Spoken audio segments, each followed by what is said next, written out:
Et on arrive à placer MeToo dans Spider-Man. non, j'ai l'interview qui dérape totalement. L'histoire du film, elle commence sur Miles Morales, qui est derrière ce masque-là. Miles Morales, voilà, qui est un jeune adolescent de Brooklyn, qui intègre un nouveau pensionnat, qui s'y sent pas tellement bien, qui se pose des questions qu'on se pose tous quand on arrive dans une nouvelle école, c'est comment trouver ma place. Et il faut aussi qu'il se pose aussi cette même question, c'est comment trouver ma place en tant que Spider-Man, parce qu'il va être frappé, mordu par une araignée. Je m'appelle Peter Parker. La suite, je suis sûr que vous la connaissez.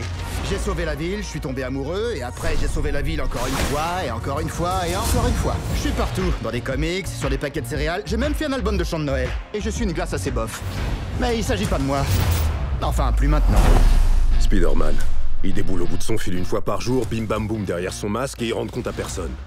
Je t'aime, Miles. Ouais, je sais, papa. C'est là que tu réponds « je t'aime ». Non mais t'es sérieux? Vas-y, je t'écoute. T'as vu où on est? Papa, je t'aime. Papa, je t'aime. Reçu 5 sur 5. Quand bien même tu regardes pas... Pardon, quand bien même tu regardes pas... S'il te plaît, Camélia, tu vas devenir un mime sur Internet.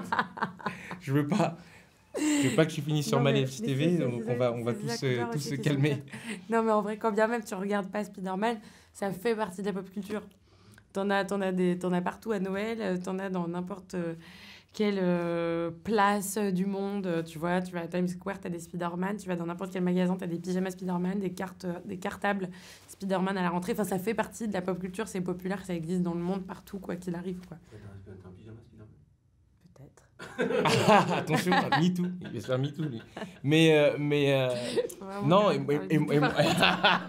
si on n'est pas adepte de la franchise, ben on découvre ce personnage, on connaît Spider-Man, le Peter Parker, mais on découvre Miles Morales, et on découvre aussi tous ces... Je pense que c'est une surprise pour pas mal de gens qui ne lisent pas les comics, tous ces Spider-Gwen, Spider-Cochon, Spider-Man noir, etc.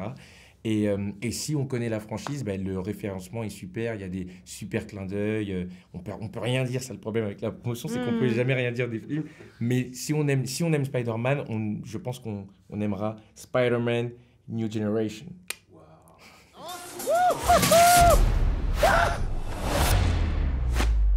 Salut les garçons. T'es qui, toi? Moi c'est Gwen Stacy. Je viens d'une autre dimension. Mais il y en a combien des Spider-Héros? Salut les amis. Salut. Je crois que là, on peut pas faire plus bizarre. Oh que si, on peut faire plus bizarre. Eh ben ça promet. Du coup, vous avez travaillé votre voix, vous avez changé un peu votre voix pour le personnage, comment vous l'avez fait? Moi, je trouvais ça assez chouette qu'elle ait une voix un peu cassée, justement. Comment?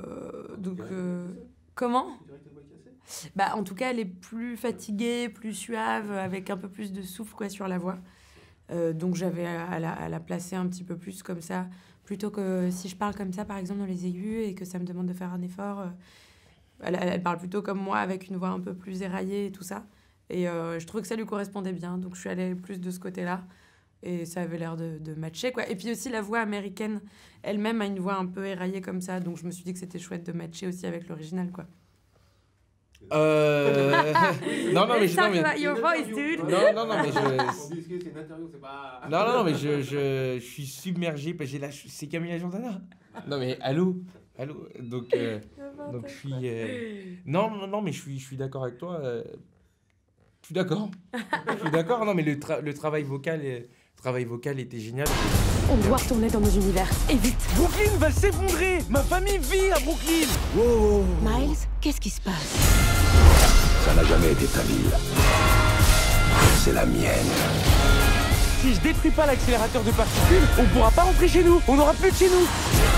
Moi, dans ma famille, on n'était pas très film de super-héros. C'est venu avec le temps. Et gamine, étonnamment, le seul qu'on regardait, c'était... Et c'est pas pour faire la corporate ou quoi que ce soit. Non, sans déconner.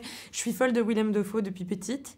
Donc c'est bizarre d'être folle de... Parce que moi, je comprends qu'on puisse être genre folle de genre Leonardo DiCaprio. Dingue. Mais genre physiquement... Ah, tu parlais de d'accord, j'ai cru que tu parlais... mais je suis fan. Je suis folle de Willem quoi. Dafoe. Moi, je te dirais, je suis fou de comment ça s'appelle, de Megan Fox. Bam. Je suis fou de Megan Fox, physiquement, je suis fou de Megan Fox. On a le droit de dire ça post-MeToo ou pas? Je peux le dire. Bah oui, t'as le droit.